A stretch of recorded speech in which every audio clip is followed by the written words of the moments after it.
For the first time in his life, Donald Trump is admitting he's a loser. It's perhaps the hardest thing the former president has ever done. His language about the 2020 election is now markedly different than before. This was the last week in office for me because of a horrible, horrible election where I got many millions more votes than I got the first time, but didn't quite make it, just a little bit short.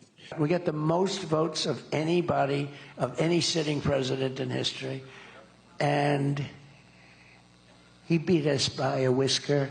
So I was told if I got 63 million, which is what I got the first time, you would win. You can't not win. And I got millions of more votes than that, and lost by a whisker.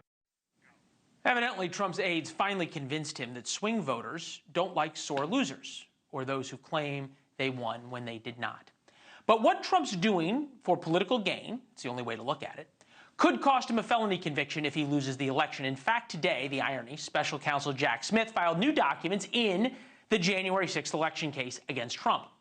One they hope will get around the Supreme Court ruling on presidential immunity. With us now, Tom Dupree, former Deputy Assistant Attorney General under George W. Bush. I am not a lawyer. I do not play one on TV, but I do watch a lot of Law and Order episodes. Anything you can and say can and will be used against you in a court of law. Are Trump's lawyers just slapping themselves in the face after Trump said all that stuff?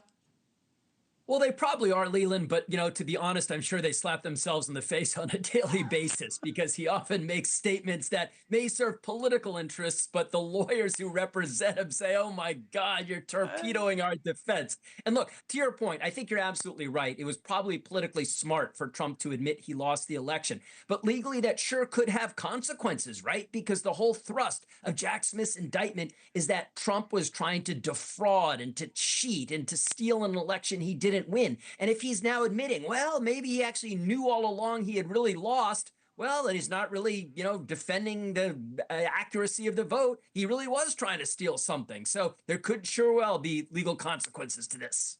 Right now, it's when did you decide that you actually lost? Jack Smith's case against Trump, count one, conspiracy to defraud, conspiracy to obstruct, obstruction of an attempt to obstruct an official proceeding, conspiracy against rights, and this is the refiling that happened.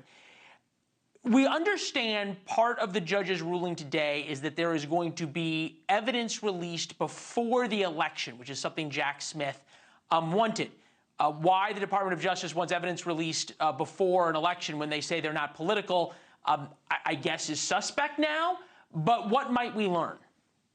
I think what we're going to learn are more details about what unfolded during the month of January 2021. Specifically, I suspect we'll see things like grand jury testimony, things that witnesses have said that haven't yet been put in the public record about what the former president was thinking, what he was doing behind the scenes on those days, whether in fact he was trying to coordinate a slate of false electors, all that sorts of evidence. I understand why the Trump campaign doesn't want that going into the public domain. I think from the Justice Department's perspective, they realize they're not going to get a trial before the election. This is probably about as close as they're going to get, at least before the election, to having a trial.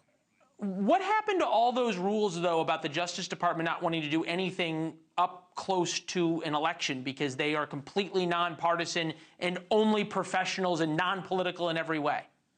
Well, that's the hope and that's the standard. But, you know, in this case, I think you could make a credible argument that kind of all of that has gone out the window. Look, my guess is that when we get, you know, closer to the election, and obviously we're pretty darn close right now, but you got to think they will go quiet at some point. I mean, right now we're certainly within striking distance, a couple months away or so from the election. Yeah. You would think that they would turn down the litigation volume a little bit. My guess is they will go silent maybe when we get, say, a month away. Boy, times have changed. Tom Dupree, your analysis is always appreciated, as is your service. Thank you, my friend. Good to see you.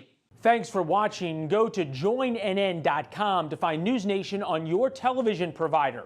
And don't forget to click the red subscribe button below to get more of NewsNation's fact-driven, unbiased coverage.